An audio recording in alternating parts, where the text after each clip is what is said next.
9 months ago, I left this channel. No videos, no explanations. But I never stopped practicing Stoicism. Life didn't let me, it made me live it. Sometimes life forces you to stop. Not to punish you, but to teach you. I faced challenges that pulled me away from creating, from uploading, from this community.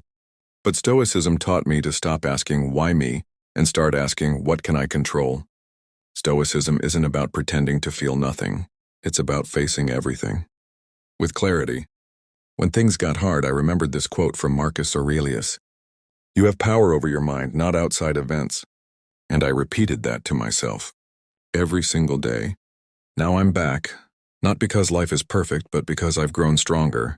I want to share the real Stoicism. Not just quotes. Not just theory.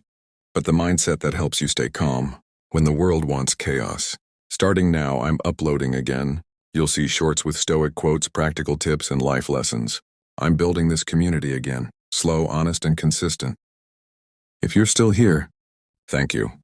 If you're new here, I'm welcome. Let's build a life of calm, strength, and wisdom together. Waste no more time arguing what a good person should be. Be one. Marcus Aurelius.